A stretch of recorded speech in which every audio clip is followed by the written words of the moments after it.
Good evening. Mitch, I have to say it is not a coincidence that I'm wearing Purdue's colors tonight, but I have to thank Purdue for having such good taste in colors.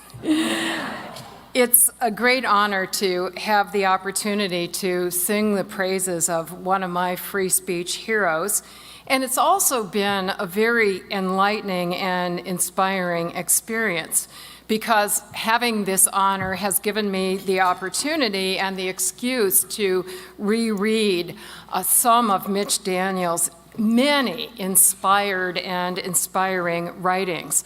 All of his prolific and varied writings are united by certain core values, including our rights and our responsibilities in exercising our precious freedom of speech. Mitch always enlivens those timeless old precepts by drawing on timely new experiences, thanks to his constant pursuit of interactions with as diverse a cross-section of humanity as possible. And here I'm echoing the observations that Charles Murray made, including on his many motorcycle journeys. Charles, you put that in the past tense. I may be telling a tale out of school because I think he promised he would get rid of his motorcycle to the women in his family, but he's still journeying on it, and you can read about his journeys in the metaphorical sense as well in his latest Washington Post column, which I highly recommend. And I stress this aspect of Mitch's life and his travels, again, in a literal and metaphorical sense, because I think it really is at the heart of such a remarkable life, such a remarkable career. And what it does is embody the benefits of free thought and free speech. Benefits both to our own personal happiness and to our society and democracy. It's a freedom of thought that enthusiastically embraces diversity and inclusivity in every sense for all people and for all ideas. I'd like to cite just a few examples of Mitch's outstanding leadership on the free speech front. He spearheaded Purdue's adoption of the Chicago free speech principles, working in an important alliance with both undergraduate and graduate student government and student leaders, making Purdue the very first public university in the whole country to adopt these key precepts.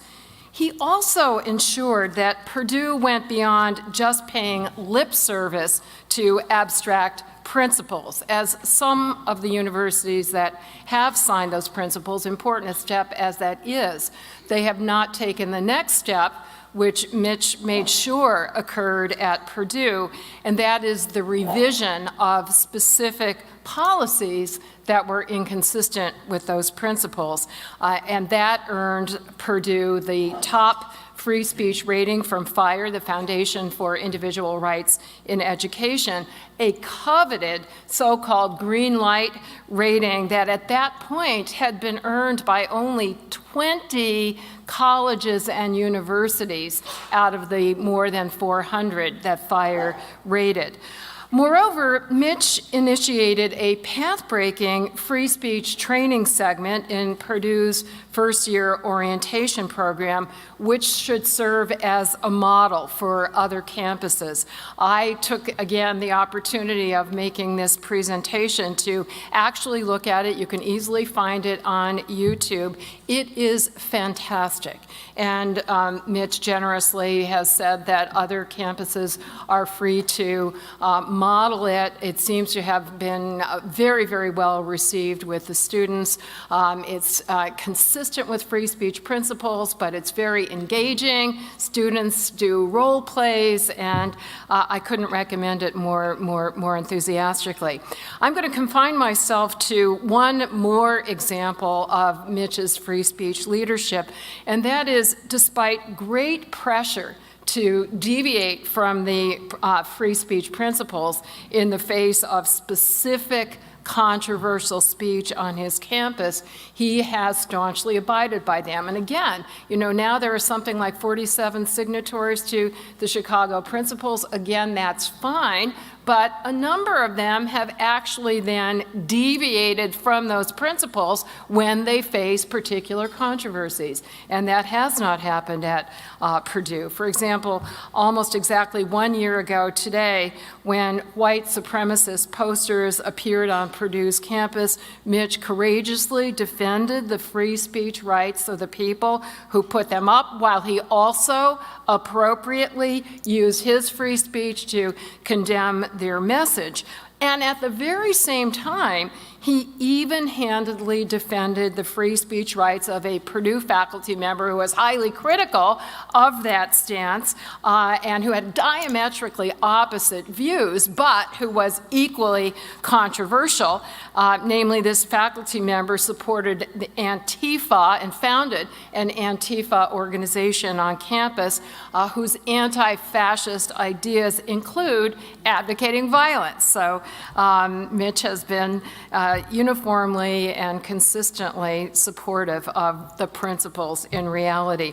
In one of his most recent commencement addresses, and I love his commencement addresses, they really are worth reading more than once, which I've now done, and every one is unique. In